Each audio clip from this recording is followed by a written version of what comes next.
নমস্কার বন্ধুরা, বাংলার ইনভেস্টর ইউটিউব চ্যানেলে আপনাদের সকলকে স্বাগত জানাই। তো চ্যানেলে প্রথমবার এসে থাকলে চ্যানেলটা অবশ্যই সাবস্ক্রাইব করে রাখবেন। তো এই ভিডিওতে শুধুমাত্র একখানা কোম্পানি নিয়ে ডিটেলসে আলোচনা করব এবং সেই কোম্পানিটার নামও দেখতে পাচ্ছেন, আইটিসি লিমিটেড। তো গত দুদিনে স্টকটাতে প্রায় 15 থেকে 16% কাছাকাছি পতন এসেছে, এটুকু তো আমরা জানি। তো দেখতে পাচ্ছেন, যদি এই 2 থেকে 3 দিনেরই চার্ট প্যাটার্ন দেখি, তো এই টপ লেভেল থেকে প্রায় কিন্তু 13% কাছাকাছি ডাউন। তো একসময় এটা কিন্তু আরো অনেকটা ডাউনে ছিল, প্রায় 14% কাছাকাছি পড়া ছিল। তো এই স্টকটা কেন পড়েছে সেটা তো আমরা জানি, এবং কতটা পড়েছে সেটাও আমরা জানি। কিন্তু এরপরে আপনি যদি এই কোম্পানির শেয়ার হোল্ডার হয়ে থাকেন, তাহলে আপনি কি করবেন? আবার ধরুন আপনি নতুন করে এতে ঢোকার চিন্তা ভাবনা করছেন, তো সেক্ষেত্রে আপনি কি করবেন? তো সেই নিয়েই কিন্তু এই ভিডিওটা ডিটেলসে আলোচনা করতে চলেছি, তাই ভিডিওটা স্কিপ না করে শেষ পর্যন্ত দেখুন। তো কোনো কোম্পানি কেমন পারফর্ম করবে, কোনো কোম্পানি কেন পড়ছে, বা কোনো কোম্পানি পরে কতটা উপরে উঠতে পারে, এর জন্য প্রথম যে জিনিসটা আমাদের জানতে হবে সেটা হচ্ছে কোম্পানির বিজনেস।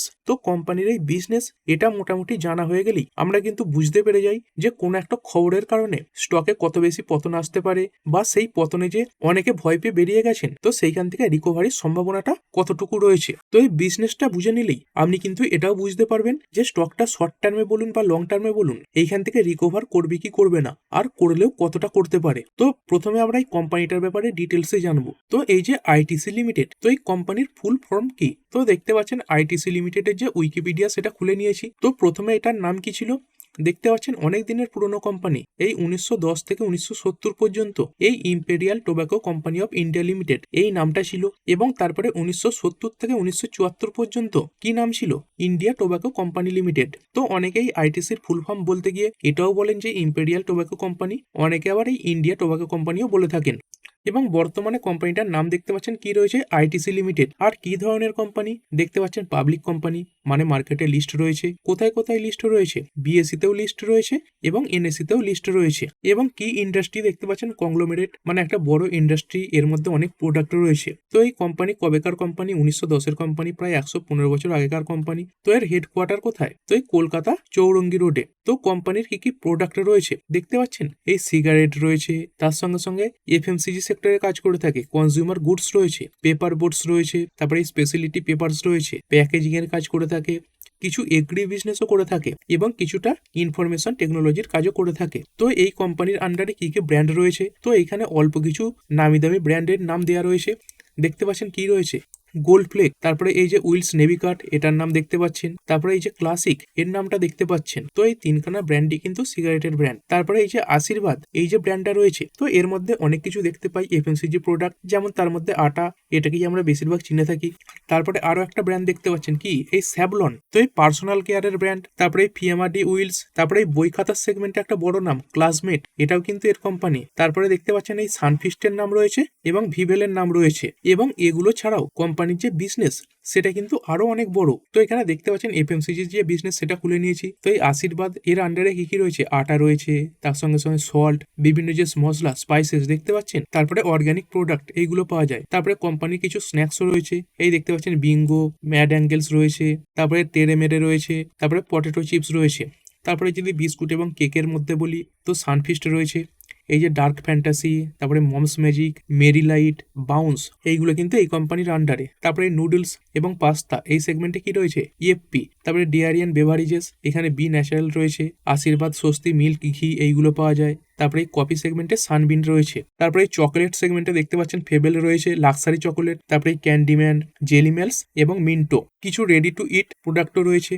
এই আইটিসি মাস্টার শেফ দেখতে পাচ্ছেন, ফ্রোজেন স্ন্যাক্স, প্রনস, এইগুলো কিন্তু পাওয়া যায়। তারপরে পার্সোনাল কেয়ার প্রোডাক্টে কি রয়েছে? এই এনগেজ যে ডিও, সেটা কিন্তু এই আইটিসি এরই কোম্পানি। তারপরে বাথিং অ্যান্ড স্কিন কেয়ার, এখানে ফিএমআর রয়েছে, ভিবেল, স্যাভলন, সুপেরিয়া এবং চার্মিস, এগুলোর নাম দেখা যাচ্ছে। আর এডুকেশন স্টেশনারি, এখানে ক্লাসমেট, তো এই যে নোটবুকের ব্র্যান্ডটা এটাকে দেখতে পাচ্ছেন, এবং পেপার ক্রাফট এর নাম কিন্তু রয়েছে। তার সঙ্গে সঙ্গে সেফটি ম্যাচিস এবং ইনসেন্স যে স্টিক, মানে ধূপকাঠি, সেখানে দেখতে পাচ্ছেন এই যে আগারবাতি, এটাই আইটিসির ব্র্যান্ড। এবং কিছু হোম লাইটস, মানে দেশলাইয়ের বাক্সও এই কোম্পানির আন্ডারে রয়েছে। তবে যদি কোম্পানির এই রেভিনিউ ব্রেকআপ দেখে থাকি, কোম্পানির বেশিরভাগ রেভিনিউ কোথা থেকে আসে দেখতে পাচ্ছেন? এই এফএমসিজি এইখান থেকে আসে। তো এইখান থেকে কেমন টাইপের রেভিনিউ আসে দেখতে পাচ্ছেন? 67%-এর কাছাকাছি। এই যে এগ্রি বিজনেস এইখান থেকে আসে 17.6%, তারপরে পেপার বোর্ড এখানে আসে 10%-এর কাছাকাছি এবং অন্যান্য কিছু থেকে 5%-এর কাছাকাছি আসে। এবং যে এফএমসিজি থেকে 67% মতো রেভিনিউ আসে, তার বেশিরভাগ কোথা থেকে আসে দেখতে পাচ্ছেন, তার বেশিরভাগই কিন্তু এই সিগারেট থেকে আসে, এই 60%-এর কাছাকাছি। এবং এই ব্র্যান্ডেড প্যাকেজ, ফুড প্রোডাক্টস এইগুলো থেকে 40%-এর কাছাকাছি আসে। এবং যদি প্রফিটের কথা বলি, তো এখানে দেখতে পাচ্ছেন এফএমসিজি সেগমেন্ট, যার মধ্যে সিগারেটের বেশি অবদান রয়েছে, সেইখান থেকে কোম্পানির যে প্রফিট সেটাই আসে প্রায় এই 87%-এর কাছাকাছি। তো যদি কোম্পানির এই সিগারেটের যে বিজনেস সেটা কোনোভাবে ক্ষতিগ্রস্ত হয়, তাহলে কিন্তু কোম্পানির যে বাকি ডেটাগুলো সেগুলোও ক্ষতিগ্রস্ত হবে। মানে এরপরে যে রেভিনিউ আসবে, তারপরে প্রফিট আসবে, সেইগুলোও কমে যাবে। তো কি হয়েছিল এর আগে, যখন এই জিএসটি রেটের পরিবর্তন করা হয়েছিল, মানে জিএসটি 2.0 আনা হয়েছিল, তখন অনেক প্রোডাক্টের ওপরে এই যে জিএসটি রেট সেগুলো পরিবর্তন করা হলেও সিগারেটের ওপর এই যে জিএসটি রেট সেটা তখন পরিবর্তন করা হয়নি। তো আগেও 28% ছিল এবং তখনও 28% রাখা হয়েছিল, এবং তার সঙ্গে সঙ্গে কিছু শেষ বস্তু, তো এই মোট 53%-এর কাছাকাছি ট্যাক্স এই সিগারেটের উপরে বসতো। তো তখন দেখতে পাচ্ছেন কোনো রেট পরিবর্তন করা হয়নি। এই ফাইন্যান্স মিনিস্টার নির্মলা সীতারামনজি তিনি এই যে কম্পেনসেশন ট্যাক্স বা কম্পেনসেশন সেস সেটাকে 3 মাসের জন্য বাড়িয়ে দিয়েছিলেন। তো এই যে সেন্ট্রাল গভর্নমেন্ট রয়েছে তাকে কিছু এই যে লোন সেগুলো ক্লিয়ার করতে হতো, যার জন্য এই যে কম্পেনসেশন সেস সেটাকে তখন কোনো পরিবর্তন করা হয়নি। এবং সেই যে লোন সেটা পেমেন্ট করার পর বলা হচ্ছিল এই যে টোব্যাকো টাইপের প্রোডাক্টগুলো তাদের উপর এই যে জিএসটি রেট সেটা বাড়ানো হবে। তো তখনই কিন্তু এরকম মনে করা হচ্ছিল এই যে প্রোডাক্টগুলো সেইগুলোর উপর জিএসটি রেট বেড়ে এই 40%-এর আওতায় চলে আসবে, এবং তার সঙ্গে সঙ্গে একটা নতুন ট্যাক্সও বসাবার কথা কিন্তু বলা হচ্ছিল। তো আগে টোটাল 53% ট্যাক্স, মানে এই সেস সমেত জিএসটি সমেত এই সিগারেটের উপরে বসতো। তো তারপরে দেখতে পাচ্ছেন গভর্নমেন্ট ঘোষণা করে দিয়েছে এই যে ট্যাক্সের রেট সেটা পরিবর্তন হতে চলেছে। তো কত পার্সেন্ট, এই জিএসটি যেটা 28% ছিল সেটাকে বাড়িয়ে 40% করে দেওয়া হয়েছে, এবং তার সঙ্গে সঙ্গে একটা সেস ট্যাক্স সেটা বসানোর কথাও কিন্তু বলা হয়েছে। তো এই যে সিন গুডস রয়েছে এদের উপরে কিন্তু এই যে সেস এটা বসে, মানে যেই জিনিসগুলো পরিবেশের জন্য ক্ষতিকর, মানুষের জন্য ক্ষতিকর, সেইগুলোর উপর একটা ট্যাক্স বসানো হয়। আর গভর্নমেন্ট এই যে ট্যাক্স রেজিমি এটা চেঞ্জ করে দিয়েছে। এটা কবে থেকে লাগু হবে দেখতে পাচ্ছেন, এই 1 ফেব্রুয়ারি থেকেই লাগু হয়ে যাবে। কিন্তু এই যে সিগারেট যেই জিনিসটার কথা বলা হচ্ছে, তার যে কম্পিটিটর রয়েছে বিড়ি, তার উপরে কিন্তু এই যে জিএসটি রেট সেটা কমিয়ে দেওয়া হয়েছে। তো এখানে দেখতে পাচ্ছেন এই যে বিড়ি, এর ওপর আগে 28% জিএসটি বসতো, সেটা কমিয়ে 18% করা হলো, এবং অন্যদিকে যে সিগারেটের উপর 28% জিএসটি বসতো সেটাকে বাড়িয়ে 40% করে দেওয়া হয়েছে। মানে একটা কম্পিটিটরকে অনেকটা সুবিধা কিন্তু পাইয়ে দেওয়া হয়েছে। তো এই এক্সাইজ ডিউটি এটা কিরকম কি বাড়ানো হয়েছে, মানে এই যে সিনট্যাক্স, তো এখানে দেখতে পাচ্ছেন একটা যে জিএসটি রেট 40% সেটা তো রয়েইছে, তার সঙ্গে সঙ্গে এগুলো প্লাস করা হবে। তো সিগারেটের যে লেন্থ সেই অনুযায়ী এই যে ট্যাক্স সেটা বাড়ানো হয়েছে। দেখতে পাচ্ছেন এই 65 মিলিমিটারের যে নিচের সিগারেটগুলো, মানে লেন্থের দিক থেকে, তো সেখানে 1000 স্টিকে প্রায় 2050 টাকার মতো এই যে সেস সেটা লাগানো হতে পারে। তো পার স্টিকে দেখতে পাচ্ছেন প্রায় 2.05-এর মতো এই সেস বসবে। তারপরে ফিল্টার যে 65 থেকে 70 এইখানে এক একখানা স্টিকে 3.60 থেকে 4 টাকার কাছাকাছি দাম বাড়তে পারে। এবং প্রিমিয়াম মানে 75 মিলিমিটারের বেশি যেগুলো রয়েছে তার উপরে কিন্তু একখানা স্টিকে 8.5 টাকার কাছাকাছি দাম বেড়ে যেতে পারে। এবং কিরকম কি বাড়তে পারে, তো দেখতে পাচ্ছেন কিছু জায়গায় এরকম রিপোর্ট আসছে যে 18 টাকার সিগারেটটা তার দাম বেড়ে কিন্তু প্রায় 21 টাকার কাছাকাছি চলে যেতে পারে। তো প্রায় 22 থেকে 28%-এর কাছাকাছি ট্যাক্স বাড়াবার কথা বলা হচ্ছে। তো এর ফলে সিগারেটের যে কনজামশন সেটাও কিন্তু কমবে। তো অনেকে কি করবে, এই সিগারেটের বদলে এই যে বিড়ি সেদিকে চলে যেতে পারে। আবার অনেকে কি করবে, তো কেউ ধরুন এই দিনে 5খানা এই সিগারেট কনজিউম করতেন, তো তিনি হয়তো 4খানা করবেন, বা হয়তো একটু দামি ব্র্যান্ডের খেতেন, তো সেই কোয়ালিটিটা কিছু কমিয়ে আনবেন। মানে ধরুন আইটিসি এই কোম্পানিটাকে 50 টাকার সিগারেট বিক্রি করতো, তো হয়তো সেই 50 টাকার সিগারেটই বিক্রি হবে, কিন্তু তার মধ্যেই সরকারের তরফ থেকে ট্যাক্স বাড়িয়ে দেওয়ার কারণে সরকারের পকেটে কিন্তু বেশি টাকা চলে যাবে এবং আইটিসির ইনকাম কমে যাবে। তো দেখতে পাচ্ছেন কোম্পানিকে এই যে সেলস, অপারেটিং প্রফিট এগুলো তৈরি করার পরে একটা ট্যাক্স দিতে হয়। তো ট্যাক্স দেখতে পাচ্ছেন 26%, 25% রয়েছে। তো এই ট্যাক্স কার উপরে দিতে হয়, এই সিগারেট প্রোডাক্ট, তার সঙ্গে সঙ্গে আরো বাকি যে প্রোডাক্ট রয়েছে যেমন বিভিন্ন নুডলস, বিস্কুট, তার উপরেও ট্যাক্স দিতে হয়। তো সেই সব মিলিয়ে এই যে ট্যাক্স, তো বর্তমানে কত, এই 26%, 25% এরকম জায়গাতে রয়েছে। তো এই যে ট্যাক্সের পরিমাণ সেটাই বেড়ে যাবে, এবং যার কারণে নেট প্রফিট এটাও কিন্তু পড়ে যাবে। তো অ্যাকচুয়ালি কোম্পানিটার ক্ষতিই হবে। এবং এর আগে যদি কথা বলি, এই আইটিসি এই কোম্পানির মধ্যে এই যে আইটিসি হোটেল সেটাও ছিল, এবং পরে এই আইটিসি হোটেলটা আলাদাভাবে কিন্তু মার্কেটে লিস্ট হয়েছে। তো এই আইটিসি হোটেলটা যদি আইটিসির মধ্যেই থাকতো তাহলে হয়তো এর যে ইনকাম, এর রেভিনিউ সেগুলো হয়তো কিছুটা ক্ষতিপূরণ করতে পারতো। কিন্তু এর দিক থেকেও এখন সেই সুবিধাটা নেই। তো এটা তো নিশ্চয়ই বুঝতে পারলেন যে আইটিসির শেয়ারটা কেন পড়েছে। তো এর পরে কি করবেন? তো অনেকে ভাবতে পারেন এই দুদিনে স্টকটা 13 থেকে 14% কাছাকাছি পড়ে গেছে, এই জায়গাতে কিনে নিই, আবার হয়তো 2 থেকে 3 দিনে এই স্টকটা এই 400-র উপরেই চলে যাবে। কিন্তু দেখুন বন্ধুরা, কোন একটা স্টকের যে চার্ট প্যাটার্ন সেটা কিন্তু বলে দেয় যে স্টকে কিরকম মুভমেন্ট আসতে পারে। তো 6 মাসে দেখতে পাচ্ছেন স্টকটা এই 15.30% পড়েছে এবং শেষ দুদিনেই পড়েছে। তার আগে দেখতে পাচ্ছেন সেরকম বড় কোনো মুভমেন্ট নেই। তো কত পড়েছে? মাত্র 2.50%। যদি 1 বছরের কথাও বলি, 1 বছরেও দেখতে পাচ্ছেন সেরকম বড় মুভমেন্ট নেই। কিন্তু যদি টপ থেকে দেখেন প্রায় 27.30% ডাউন হয়েছে। মানে চার্ট দেখে যে খুব বড় ওঠা পড়া হয়েছে সেটা ধরতে পারবেন না। আর 5 বছরেও দেখতে পাচ্ছেন খুব বড় পরিমাণে কিন্তু রিটার্ন তৈরি করে দেয়নি। 5 বছরে কতটা বেড়েছে? 63.71%। আর যদি ম্যাক্স ক্যালকুলেট করি তো দেখতে পাচ্ছেন এই 2013 সাল করে এই স্টকটা এই 200, 190 এরকম জায়গায় চলছিল এবং সেই একই লেভেলে ঘোরাফেরা করেছে। তো এই 2013-র কথা বলছি। এবং যদি এই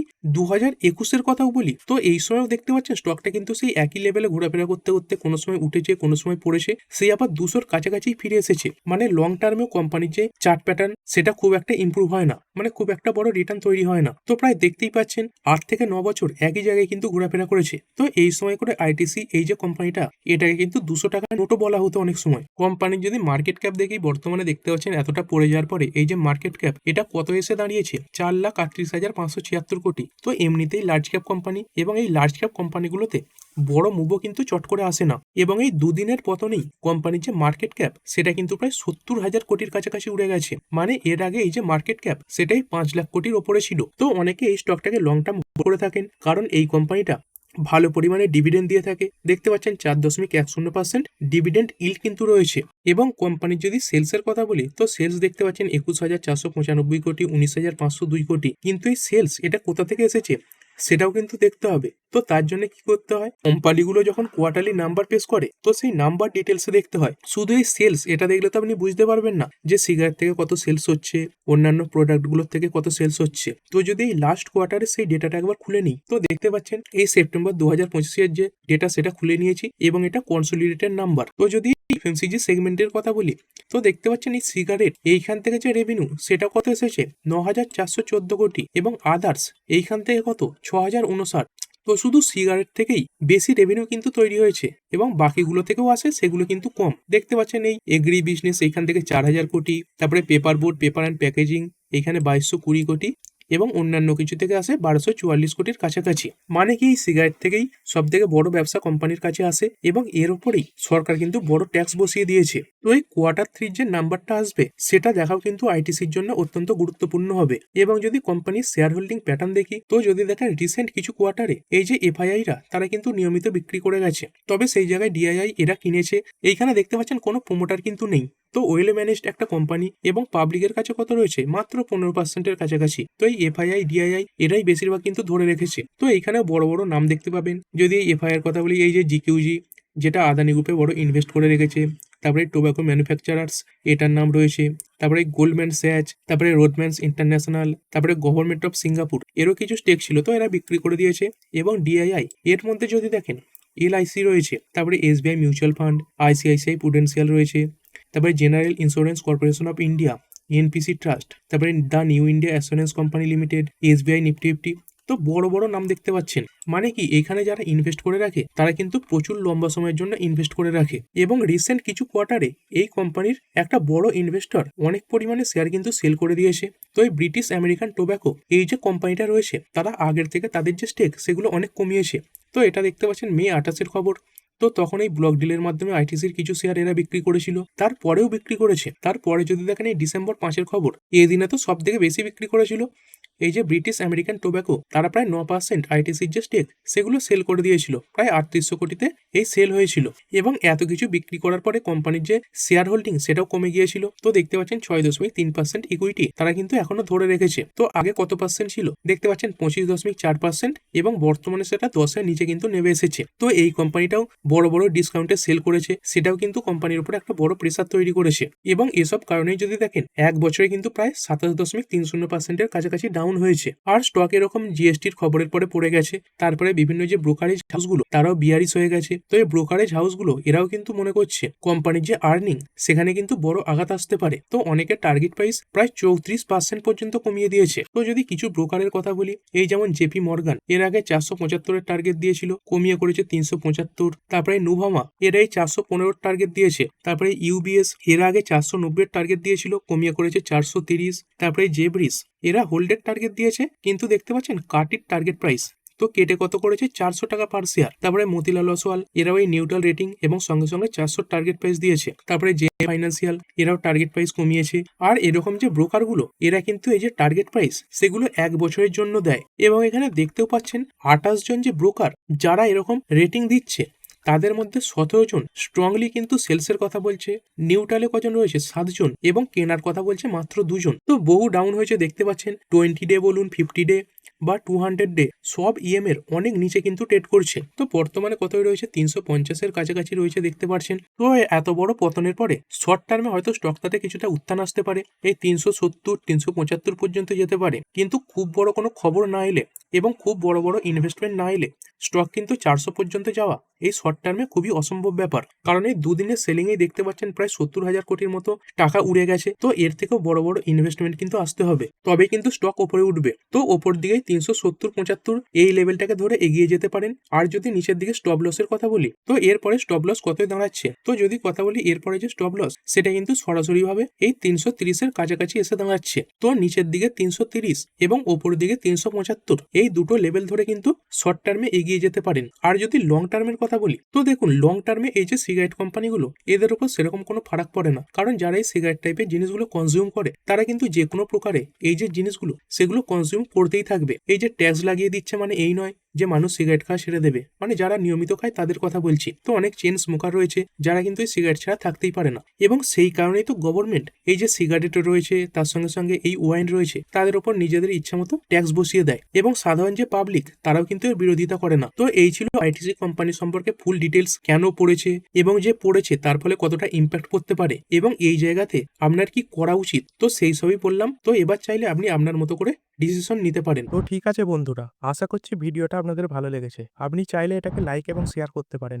আর শেয়ার মার্কেট সংক্রান্ত ডেইলি নিউজ আপডেট পেতে চ্যানেলটা সাবস্ক্রাইব করে রাখবেন এবং পাশে থাকা বেল আইকনটি টিপে অল অবশ্যই সিলেক্ট করে রাখবেন, যাতে পরবর্তী ভিডিওর নোটিফিকেশন আপনার কাছে সময় মতো পৌঁছে যায়। আর হ্যাঁ, ভিডিওটি শুধুমাত্র ইনফরমেশন এবং এডুকেশনাল পারপাসের জন্য বানানো হয়েছে। আমি সেবি রেজিস্টার্ড নই, তাই কোনো প্রকার শেয়ারে কোনো প্রকার বাই, সেল, হোল্ড বা অ্যাভারেজ করার কোনো সিদ্ধান্ত নেওয়ার আগে আপনার যে ফাইন্যান্সিয়াল অ্যাডভাইজার আছে তার সঙ্গে অবশ্যই আলোচনা করবেন। দেখা হচ্ছে পরের ভিডিওতে। ধন্যবাদ।